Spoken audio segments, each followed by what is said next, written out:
Hello guys, hello ji, नमस्ते, welcome back to my channel. मेरा नाम है अंशुल और आप देख रहे हैं work blog balance.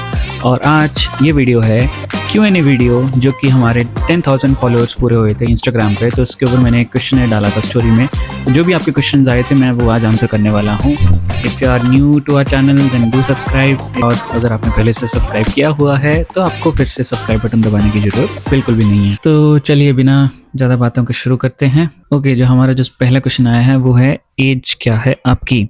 So let me introduce my self first. मेरा नाम है अंशुल। मैं राजस्थान के एक छोटे से शहर श्रीगंगानगर से आता हूँ।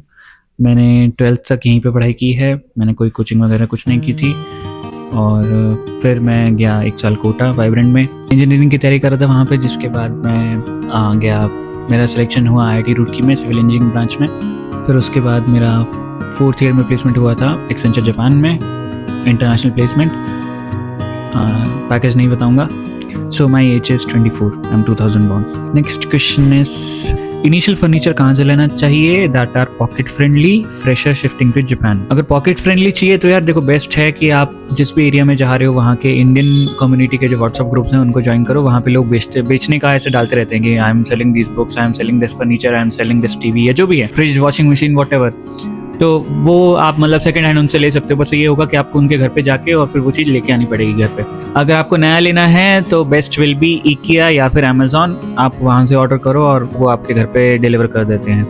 वो थोड़ा सा महंगा पड़ेगा ऑब्वियसली। भाई मोमोज कहाँ मिलते हैं? तो देखो, जापान में मोमोज के जैसा ही कुछ एक होता है जिसको ग्योजा बोलते हैं। यहाँ की डिश है वो यूँ कह सकते हो कि जैसे हमारे इधर फ्राइड मोमोज होते हैं ना, जिसको तेल में तलते हैं, यहाँ पे होते हैं हाफ बेक्ड या मतलब बेक्ड मोमोज। बट वही वेजिटेरियन वाला सीन है। तो वीगन किसी रेस्टोरेंट में जाओ, वहाँ पे ग्योजा लो, वीगन ग्योजा मस्त होता है। Vegan gyoza is good going with baby steps, proud of you, thank you so much. जब भी ऐसे रैंडम लोग ऐसे अप्रिशिएट करते हैं तो बहुत अच्छा लगता है। कहाँ रहते हो? मैं यहाँ टोक्यो में रहता हूँ। आपके लिए वीडियोस एडिट कर दूंगा। Even I am looking for a video editor. So ऐसा है कि मैंने कुछ 2-3 लोगों को वीडियोस दी थी अपनी एडिट करने के लिए, जिन्होंने मुझे अभी तक इंस्टाग्राम पे अप्रोच किया है। मतलब मैंने उनको बोला कि एक वीडियो एडिट करके दो, मैं उसके तुम्हें पैसे दूंगा। अगर मुझे अच्छी लगी तो मैं और करवाऊंगा तुमसे। बट वो ठीक है, मुझे वीडियो सही लगी हैं, but I want a little more in the higher quality side. तो या अगर तुम्हें लगता है कि तुम अच्छी वीडियोस एडिट करते हो then do DM me, we can contact. Regular और open schooling degree does affect in job in Japan? तो जो इस क्वेश्चन से मुझे समझ आ रहा है वो ये है कि मतलब आप जॉब लेना चाहते हैं और आपके पास एक ओपन स्कूल की डिग्री है, आपके पास एक रेगुलर डिग्री नहीं है। तो देखो, ऑनेस्टली स्पीकिंग ये बात मुझसे काफ़ी ज़्यादा इंस्टा में पूछी जाती है कि आप जापान में जॉब कैसे ले सकते हैं या जापान में पढ़ाई के लिए कैसे आ सकते हैं। आपके लोगों के कहने पर बहुत लोगों के साथ ऐसे वीडियोस बनाई हैं, उनसे पूछा है कि हाँ मतलब आप जापान में कैसे आए और वो सब चीज़ें, वो आप मेरे इंस्टा पे चेक कर सकते हो। 3 तरीके जो मुझे पता चले हैं मेनली, वो ये हैं, एक तो आप किसी अच्छी यूनिवर्सिटी से डायरेक्ट इंटरनेशनल प्लेसमेंट ले लो, जैसे मेरा केस था, या फिर आप जापान में पढ़ाई के लिए आ जाओ, फिर वहाँ से जॉब ले लो, या फिर आप किसी इंडिया में किसी ऐसी कंपनी में काम करो जिसकी ब्रांच जापान में भी हो और आप फिर वहाँ से इंटरनल ट्रांसफ़र ले लो। इतना ही पता है मुझे एक्चुअल में नहीं आइडिया कि जब जापानीज़ रिज्यूमे में क्या जापानीज़ रिक्रूटर्स मतलब देखते हैं, उनका क्या फ़िल्टरिंग का रहता है कि इसने कहाँ से डिग्री ली है, क्या वो सब। सो या I am not the right person to contact to. So I am really sorry but I am helpless. Can come to Japan by learning Python? भाई एक ना मिथ है काफ़ी बड़ा। लोगों को लगता है कि अगर हम कोर्स कर लेंगे कोई जॉब में लग जाएगी। ऐसा नहीं होता है। कोर्सेज से कुछ सीखने से नहीं होता है। आपको स्किल के ऊपर मास्टरी करनी होगी। आपको उस स्किल में एक अच्छा खासा ग्रिप बनानी होगी। हर साल इंडिया में लगभग 10 लाख इंजीनियर बनते हैं और आजकल तो पाइथन, जो नॉन टेक्निकल बैकग्राउंड्स वाले हैं वो भी सीखते हैं पाइथन वगैरह। सो सिर्फ अगर कोई पाइथन सीखने से जापान में आ रहा है तो फिर कितने लोग ही आ जाएंगे। आपको उस चीज़ में एडवांस थोड़ा होना पड़ेगा। ये आप कह सकते हो कि आजकल डेटा साइंस में, मशीन लर्निंग में थोड़ा सा जापान अभी इस चीज़ में कर रहा है काम। मतलब एटलीस्ट हमारी कंपनी में तो मैंने देखा है, सोनी वनी में भी मैंने देखा है। बट या I am not sure about like overall scenario of Japan. तो कुछ कह नहीं सकता मैं। पाइथन क्या है भाई? इतनी आसान सी लैंग्वेज है, मतलब इतना क्या लाइब्रेरीज है मेनली उसमें। सबसे सबसे इजी कोडिंग लैंग्वेज तो पाइथन ही होती है। हाँ, डिग्री का इफेक्ट पड़ता है, आई मस्ट से, मतलब डिग्री आप जितनी अच्छी यूनिवर्सिटी से लो उसका इफेक्ट पड़ता है, और साथ में आपकी सीजीपीए का भी बहुत इफेक्ट पड़ता है। काफ़ी लोग बोलते हैं कि स्किल होना चाहिए, मार्क्स डोंट मैटर। एक्चुअल में ऐसा कुछ भी नहीं है।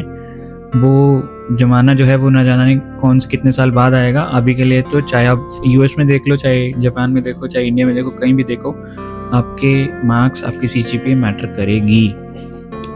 यकीन ना आए कोई बात नहीं, जॉब मार्केट में आ जाना, पता चल जाएगा। भैया ग्रेजुएट एंड स्किल्स होने के बाद जापानीज लैंग्वेज स्कूल आगे पढ़ने के जॉब का आइडिया कैसा है? तो यहाँ पे जैसे जापान में जापानीज लैंग्वेज स्कूल का बहुत मतलब वो रहता है कि जापानीज पढ़ाने के लिए अलग से स्कूल्स हैं जिसमें अलग अलग मतलब लेवल की जापानीज पढ़ाते हैं, और वो बेसिकली अगर आप वहाँ से जापानीज पढ़ लेते हो तो उसके बाद आपकी काइंड ऑफ मतलब ऐसे कुछ गारंटी नहीं होती, लेकिन काइंड ऑफ आपकी जॉब सिक्योरिटी होती है कि आप किसी न किसी कंपनी में आपकी जॉब लग जाएगी। आइडिया कैसा है यार, this is up to you. मैं इसके बारे में कुछ भी नहीं बोल सकता। मतलब if you are willing to learn Japanese और फिर उसके बाद किसी भी फील्ड में काम करना तुम्हें ओके है, और तुम्हें जापान में मतलब तुम्हारे ऊपर डिपेंड करता है, तुम्हारे जापान में आने का सपना है। अगर तुम्हें लगता है कि इंडिया में करियर नहीं बनना तो भी तुम यहाँ आ सकते हो, कुछ ज़्यादा खर्चा होता है नहीं if you compare with other countries. So या बट अगर तुम्हें लगता है कि तुम्हारी डिग्री से, तुम्हारे स्किल से तुम्हें एक अच्छा ऑफर मिल सकता है कहीं और, I mean not just India but कहीं पे भी सोचो ना तुम, तो या मतलब वहाँ का भी सोचो, तो फिर it is up to you. मतलब मैं इसके बारे में कोई भी तुम्हें सजेशन नहीं दूंगा। बीए वालों के लिए जॉब है क्या? तो मैं तुम्हें बताता हूँ, जब मेरी कंपनी में जो मेरी ज्वाइनिंग हुई थी तो पहले 1-2 महीने ट्रेनिंग हुई थी। जो ट्रेनिंग हुई थी ना वो मतलब उसमें चाइनीज़, फिलीपींस, वियतनामीज ऐसे अलग अलग कंट्रीज़ के लोग थे।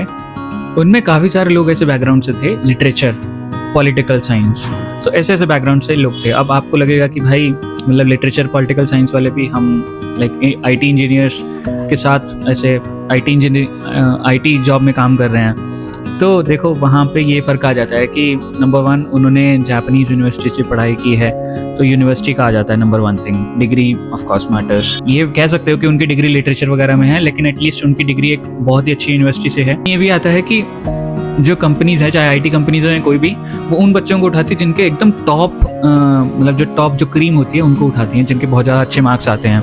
वो इसलिए क्योंकि उनको पता है कि हाँ ये बच्चे मेहनती हैं, तो फिर हम इनसे काम करवा लेंगे, जो आईटी वाली जो भी चीज़ें हैं वो तो हम इनको सिखाई देंगे। तो वो जनरली आईटी कंपनीज़ का ऐसे मतलब थॉट प्रोसेस रहता है। जापान में बोल रहा हूँ मैं, इंडिया में नहीं बोल रहा। और ये भी है कि उनको जापानीज़ भी अच्छे खासे लेवल की आती है उन लोगों को, लाइक N2 लेवल के थे जितने भी लोगों से मैंने बात की। अगर आप जापानी सीखते हो तो आप बाइलिंगुअल प्रोग्राम मैनेजर या जो प्रोजेक्ट मैनेजर वगैरह होते हैं, बाइलिंगुअल वाली बहुत सारी जॉब्स हैं, तो उनमें आप आ सकते हो। But again this is not a guarantee, like it's up to you. आप थोड़ा एक्सप्लोर करो। Love you bro, keep growing up. Thank you so much Armaan. Future में अकेले जापान में रहोगे या पेरेंट्स को भी अपने साथ रखोगे? Please pick my question. Okay Roohi, मेरा प्लान कभी नहीं रहा है जापान में सेटल होने का। मेरी कभी भी ड्रीम कंट्री नहीं रही है जापान। ना मेरा कोई बचपन का सपना था कि मुझे जापान में जाके काम करना है, जापान में जाके ज़िंदगी जीनी है, ऐसा कुछ नहीं था। मैंने जापान के बारे में कभी नहीं सोचा। दैट वॉज प्योर कोइंसिडेंट कि मेरी जापान में जॉब लगी और मैं इधर आया। मेरा शुरू से यही प्लान रहा है कि मेरे को एक सेफ सिक्योर जॉब चाहिए जहाँ पे मैं अपने पेरेंट्स के साथ रह सकता हूँ। So even if it is corporate, तो मैं अपने पेरेंट्स के साथ रहना प्रेफर करूँगा, चाहे बैंगलोर हो, गुड़गांव हो, और सरकारी हो तो फिर तो कहना ही क्या है। जापान में सेटल होने का कोई प्लान नहीं है। बीच में मैंने सोचा था कि हाँ मान लो लेट से पेरेंट्स को ही जापान में ही शिफ्ट करवा देते हैं। जैसे मैं काफ़ी सारे अगर जापान के अच्छे पॉइंट्स देखूं तो जापान में क्लीननेस बहुत है, एयर क्वालिटी बहुत अच्छी है, खाने में ज़्यादा अडल्ट्रेशन नहीं होता है। फिर मैंने और चीज़ें सोची अपनी फैमिली के बारे में और सैलरी के बारे में। तो अभी मेरी जितनी सैलरी है उसमें मतलब 2 लोगों का सर्वाइवल जो है मतलब गुजारा टाइप्स हो जाएगा, वैसा है। तो अगर मेरे को 4 लोग या से 5 लोगों का वो करना है तो मुझे कम से कम 3 गुना सैलरी तो चाहिए। वो करने में मुझे लगभग 7 साल लग जाएंगे। और भी कुछ फैक्टर्स हैं, नॉन वेज फूड, लैंग्वेज, जिनकी वजह से ये है कि जापान में तो सेटल नहीं होना है अभी के लिए। तो यही प्लान है, बट मतलब आई विश, टच वुड, मुझे अपने पेरेंट्स के साथ रहना। And this is what I will suggest you. बाकी ऐसे ज्ञान मैं नहीं दूंगा कि हाँ बचपन में उन्होंने तुम्हें पाला है तो तुम उनको वो करो, वो सब वो तुम्हारे ऊपर है सारा। हाय भैया, माइट यू रिमेंबर मी, क्या नाम है? अरे यार क्यों नहीं जानता। सो गाइस दिस इज़ आशे P420022। ये आशे नाम का बंदा है और ये बहुत सही बंदा है, ये स्केचेस बनाता है, इसने मेरा स्केच भी बनाया था भाई, of course I remember you. इनका क्वेश्चन है what is the biggest cultural shock you faced since landing in Japan. So काफ़ी सारे कल्चरल शॉक्स मुझे लगे थे इनिशियली, जैसे यहाँ के लोग हॉर्न नहीं बजाते, यहाँ पे अगर आप सड़क पे चल रहे हो और पीछे से कोई गाड़ी वाले या कोई भी आए तो वो आपको ऐसे बोलेंगे नहीं भैया साइड हो जाओ ऐसा कुछ। आप अगर देखोगे और फिर आप साइड हट गए तो वो इनफैक्ट वो आपको थैंक यू बोल के जाएंगे, वो करके जाएंगे कि हाँ थैंक यू सो मच, अरिगातो गोजाइमासु। वैसे यहाँ पे मेट्रो बहुत साइलेंटली जाती है। सो ये कुछ कल्चरल शॉक्स हैं जो मुझे लगे, बट ये बहुत छोटे छोटे लेवल के कल्चरल शॉक्स हैं। जो सबसे बड़ा कल्चरल शॉक लगा था वो था ऑनसेन के कॉन्सेप्ट के बारे में। तो जिनको ऑनसेन के बारे में नहीं पता, आप इमेजिन करो कि एक स्विमिंग पूल है but it has water of hot spring. Hot spring मतलब जो कि अंडरग्राउंड से आएगा पानी, और तो वो नेचुरली हॉट होगा, उसमें लोग नहाते हैं। और मतलब उसमें ऑफ कोर्स जब अंडरग्राउंड से आया है तो उसमें कुछ मिनरल्स भी होंगे जिसकी वजह से आपकी स्किन अच्छी हो जाती है, आपके बाल अच्छे हो जाते हैं, ऐसी मतलब चीज़ें बोलते हैं। गर्म पानी होता है तो उसमें लोग रिलैक्स करने के लिए जाते हैं। अभी तक आपको सुन के लग रहा होगा कि हाँ एक अच्छा सा कॉन्सेप्ट है। इनमें जनरली मतलब जो काइंड ऑफ जो पूल होता है वहाँ पे ऐसे अच्छा खासा व्यू भी होता है पहाड़ वगैरह वाला। जापान में ऐसी बहुत सुंदर, आपको पता है। सो या आपको लगेगा कि ये तो बहुत अच्छी चीज़ है, बट यहाँ का जो सबसे शॉकिंग इस ऑनसेन के बारे में जो सबसे शॉकिंग चीज़ है वो ये है कि ऑनसेन में you have to go completely naked. Yes, you heard it right. Hindi में बोलूँ तो आपको निर्वस्त्र होके जाना पड़ेगा, एक भी कपड़ा आप नहीं पहन सकते ऑनसेन में जाने में। अगर आपकी बॉडी पे टैटू है तो भी आप ऑनसेन में जाने में अलाउड नहीं हो।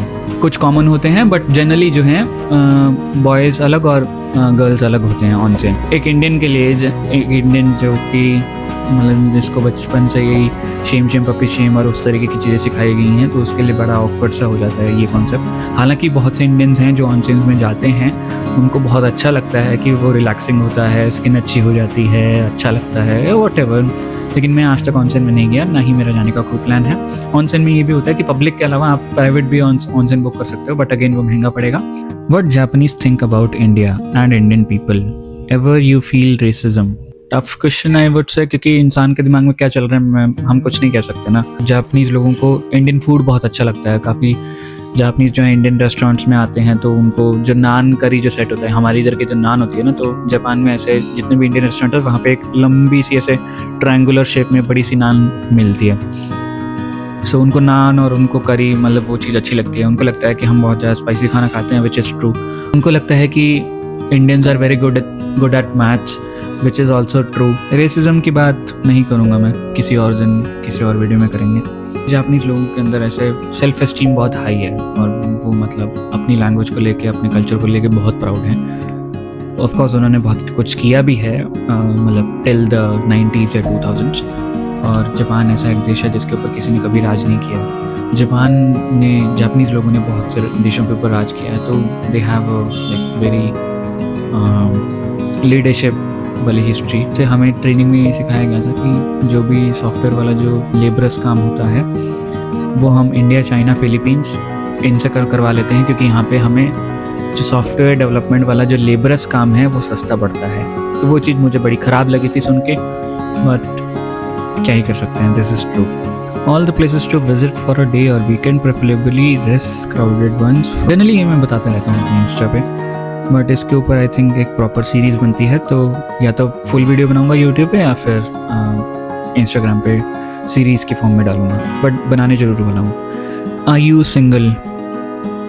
Yes, but I have heard कि भगवान सबके साथ हैं, सो कोई सेंस नहीं है इस सवाल का।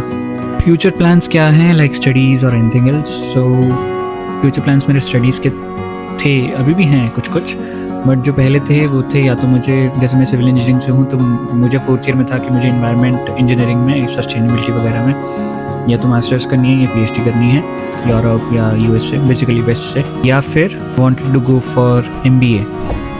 बट सो MBA के 2 साल का ऐसा होता है कि MBA के 2 साल अगर आप कहीं पे भी कंपनीज वगैरह के कैरियर पोर्टल्स पे चेक करोगे तो it is equivalent to 3 years of experience. तो कह सकते हो कि 1 साल आपको आगे कर देती है MBA।